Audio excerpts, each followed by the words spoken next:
Hello everyone, it's me, everyone's favorite quarantined art teacher, Mr. Fleming, today to bring you another art lesson from my house. Today we will be developing paintings on nature. But before we get started, we need to get ready our hello? Yes, it is I, here to drop off the painting that we worked on forever, but our computer would not take the time-lapse version of the video, so it crashed and deleted the video, so we had to create this version of the video instead. I am here to drop off this painting for you so you can use it in this version of the video. Can you bring that back later? I'm really only just now getting started on what we need for supplies in the video. Okay then, I will just bring back this painting later for you in the video.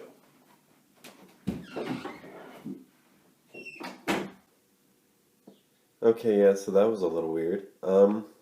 Cool. So where were we? Supplies. Cool. So for supplies for this project, we are going to need a canvas of some sort. If you have an easel to set up your canvas on, we're going to need a palette for all of your paints. We are going to need paints. Paintbrushes would be nice as well. A ruler. Ruler could be good. And painter's tape. And lastly, we're going to need our cell phones. Most importantly, the camera, because how else are we going to be taking beautiful pictures of nature? So as long as we have that cell phone picture, or that camera, and a printer, I think we'll be pretty good. So one thing I want this project to do for you, since we've been trapped in our house for the past 13 months, take your handy-dandy cell phone, or some type of camera, and go outside. Yeah, you heard me. Go outside. I want you to go outside into nature. I want you to find pictures of nature. For this project, I'm only asking you to find at least 5. That's not too much. That's enough that you can count on one hand. And as you go out and find these pictures, I want you to use the elements and principles of design that we would have talked about throughout the semester. I want you to capture something that you find to be the most stunning, the most immaculate picture that you can find out in nature. And you're going to then take that picture home. We are going to then print it off. And as you're going out to get these pictures, I'm not really just asking you to go out on your back porch, to look out over the deck and get a picture, to be like, I've been outside. I really want you to go out somewhere that's not your back porch and get pictures.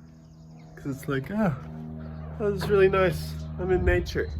No, this isn't really nature. This is my back patio. More so like this, where like I'm actually leaving my house. And out in nature, I can look out and see these beautiful things around my apartment. Like Toby. This is Toby. Say hi, Toby. Hi. Or all of these beautiful trees. Look at these trees. And that fence. It's a nice fence. Get all these trees. You can just do this with your cell phone. Just take a picture of something, because we can capture it.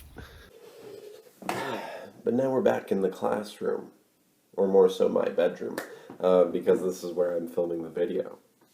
We're going to then take those pictures, upload them to our computer, get those printed off, and then we're going to go over here. Now this type of art that we're going to be doing is known as landscape painting. Landscape painting, also known as landscape art, is the depiction of natural scenery such as mountains, valleys, trees, rivers, and forests, especially where the main subject is a wide view with its elements arranged into a coherent composition. In other words, we're going to be taking a picture of art and make it pretty. The two main types of art that we're going to be looking at will stem from Western painting and Chinese art. Both of these can go back thousands of years. The first piece of art that we're going to look at is a piece by Sessu Toyo. This piece, I believe, is called The Autumn Landscape. This type of art that was done was very popular back then. It really emphasized the outline of stuff with these darker and bolden lines. They didn't really use any color at all, or at least he didn't within his works. Most of his stuff varied on a grayscale, with obviously the lighter stuff is going to be more gray, darker stuff tends to be more black, but it's within this ink. So for our example of a Western artist, we're going to be using Bob Ross. A lot of you might recognize who Bob Ross is just simply from memes, from someone streaming his stuff on YouTube or Twitch, or maybe you're just actually genuinely interested in his show. Within his works of art, he doesn't outline everything in a super dark line. He tries to actually bring the viewer into the painting, making them think they are in this scene of nature.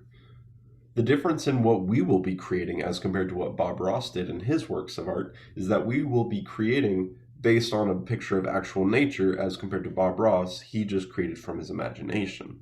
In other words, you're painting nature. You take a good picture of it and you copy it, paste it onto a canvas, and it just looks great. Yeah. One thing I want us to realize before we start getting painted is the size of the canvas that we will be using. The size of the canvas is going to be 18 by 24, and this is very important. The reason this canvas size is important is because the paper that you'll be printing your pictures off on should be 11 by 8.5. And as we get ready to present or prepare our canvases, we're going to take our painter's tape and put it around the borders. That will take 1 inch off on each side, taking the 18 by 24 down to 16 by 22.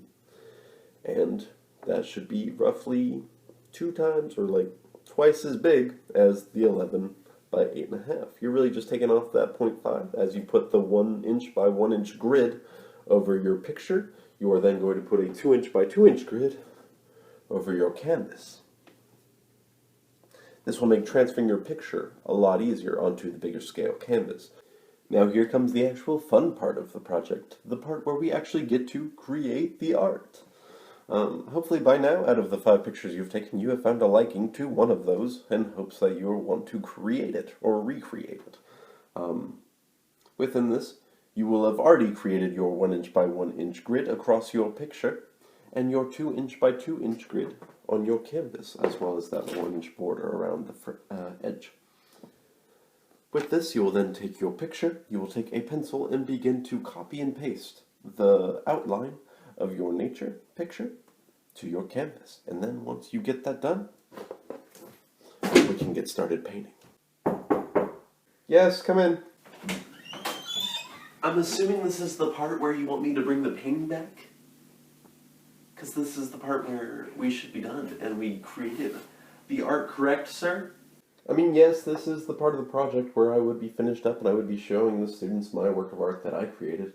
So, yeah, go ahead and bring it to me. Thank you. So, yes, my work of art that I just now created and didn't have to create an entirely other video because my time-lapse wouldn't work. This is my beautiful painting that I created out in nature.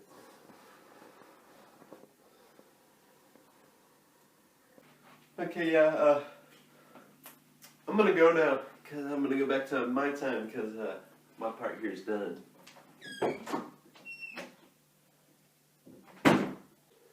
What a weird guy. Huh?